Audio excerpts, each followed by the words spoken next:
আচ্ছা বন্ধুরা, দেখো ম্যাটটার দিকে একটু খেয়াল করো।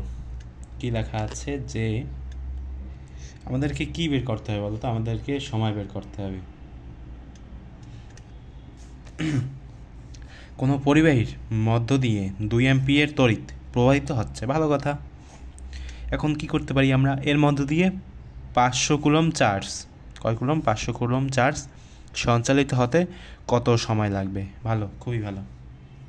আমাদেরকে দেখতে হবে আগে এখানে যে কী কী আছে। এখানে আছে তোমার আই আছে। আই মানে কি? তোমরা এই যে তড়িৎ প্রবাহ কত অ্যাম্পিয়ার? 2 অ্যাম্পিয়ার। দেখো এখানে যে 2 অ্যাম্পিয়ার তড়িৎ প্রবাহ। এরপরে আর কি দেওয়া আছে? চার্জ দেওয়া আছে। ভালো, চার্জ দেওয়া আছে। আই সমান সমান হচ্ছে তোমার 500 কুলম। এরপরে কী বের করতে হবে ভাই? সময় বের করতে হবে। আরে ভাই, সেই আগের সূত্র, আই সমান সমান কিউ বাই টি। এখানে কি লিখবা? আমরা জানি লিখবা, এখানে বাংলা ভাষা এগুলো একটু লিখে দিবা হাবি যাবি। আই মানে কি? আই মানে হচ্ছে তোমার এই সকল মানে প্রবাহিত যে বিদ্যুৎ, সেটা কত অ্যাম্পিয়ার সেটা। এরপর কিউ মানে আছে তোমার চার্জ। এগুলো একটু এখানে লিখে দিবা, ঠিক আছে? লিখলে ভালো হবে। তো লিখলা। এখন কি করতে পারো? এখন হচ্ছে তোমাদেরকে যেটা করতে হবে সেটা হচ্ছে ক্যালকুলেশন করতে হবে। তো টিটাকে যদি তুমি বাম পাশে আনো, তাহলে কিউ যাবে ওপরে, আই যাবে কোথায়? নিচে। তো গেল।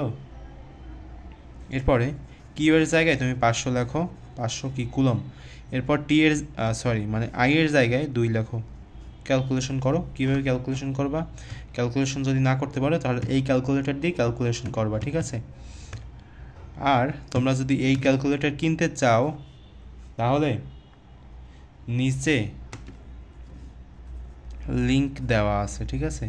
লিংক দেওয়া থাকবে, সেখান থেকে চাইলে তোমরা কিনে নিতে পারবে এই ধরনের ক্যালকুলেটর। আচ্ছা দেখো, এখানে 250 কী বলো তো? 250 হচ্ছে তোমার সেকেন্ড, ঠিক আছে? তো এটা হচ্ছে আমাদের কি বলো তো? এটা হচ্ছে আমাদের অ্যান্সার। তো এরকমভাবে এগুলো ক্যালকুলেশন করে ক্যালকুলেটর দিয়ে বের করতে পারবা খুব সহজেই।